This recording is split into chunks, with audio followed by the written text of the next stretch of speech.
RMC, l'amour et vous, Brigitte Lahaye. On attrape notre fil d'Ariane et nous partons au Danemark avec, semble-t-il, une nouvelle technique originale pour renforcer le taux de natalité de leur pays. Et oui, parce que ça va pas du tout. Là-bas, la population peine à se reproduire. Il y a un taux très faible de natalité. Il faut leur envoyer votre livre, Frédéric Selman. Mais il est traduit en danois. Voilà peut-être la solution. Mais il y en a d'autres, figurez-vous. Parce que depuis 1969, eh bien, ce taux de natalité danois est en dessous du seuil de renouvellement, soit en dessous de 2,1 enfants par femme, ce qui signifie, et c'est ça qui inquiète tout le monde, que le nombre d'actifs ne sera bientôt pas assez suffisant pour financer les retraites.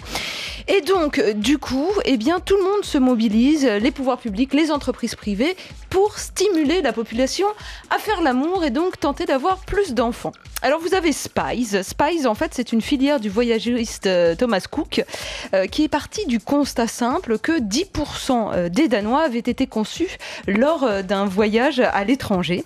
Et donc, du coup, ils ont eu cette idée un peu farfelue, mais qui fonctionne super bien, de proposer à ceux qui veulent voyager par leur biais une promotion spéciale ovulation. Alors concrètement, si un couple réserve un séjour durant la période d'ovulation de madame... Donc il ne faut pas prendre de contraception déjà. Bah non. Là, ça fait partie du jeu, quoi. C'est marqué peut-être en tout petit, en bas, en italique. Mais le but du jeu, évidemment, c'est d'être en voyage dans la période propice à la fécondation, donc durant l'ovulation de la femme. Et là, le couple bénéficiera d'une réduction. Mais ce n'est pas tout. Parce que si le couple envoie au retour du voyage les preuves que ce voyage a bien porté ses fruits et que madame est enceinte, eh bien à ce moment-là, ils recevront une poussette et 3 ans de couche gratuite. C'est véridique, je vous assure, j'ai vérifié, j'ai mis tout ça sur rmc.fr. Et la campagne publicitaire qui va avec, il va encore plus loin, puisque somme toute, il dit « Do it for Denmark ». En fait, faites-le pour le Danemark, sous-entendu que si vous ne faites pas cela pour vous, donc faire l'amour, faites-le pour votre patrie, faites du sexe patriotique pour renforcer la natalité du pays. Alors ça, c'est les voyagistes, Brigitte. Mais c'est pas tout, ça va encore plus loin. Et oui, parce que vous avez aussi les acteurs qui se mêlent de l'affaire. Emmanuel Limal, qui est habitant à Copenhague depuis 20 ans, qui est un acteur français, et qui lui a monté son site de rencontre, mais spécial bébé. C'est-à-dire que là, vous allez vous rencontrer sur ce site pour trouver l'amour, bien sûr, mais dans le but premier de faire un bébé. C'est d'un romantisme, tout ça.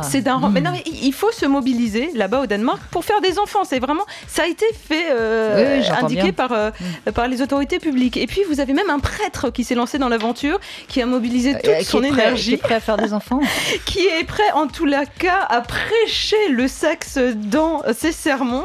Il a même écrit un article au lit avec Dieu où il dit que la connaissance de la chair est tellement belle et vivante qu'elle ne peut qu'être l'œuvre du Seigneur. Voilà ce qu'il dit. Bon, moi je trouve ça, c'est du grand n'importe quoi, mais il y a quand même une chose que je trouve sympathique, c'est que jusqu'à présent les politiques pro-natalité étaient plutôt des politiques anti-contraception, anti-avortement, Là au moins on essaye de faire l'amour aux gens, c'est moins antipathique, je dirais. Oui, c'est bien qu'il y ait de l'ouverture, ça permet à des personnes qui avaient quelques réticences de s'ouvrir un petit peu, tant mieux.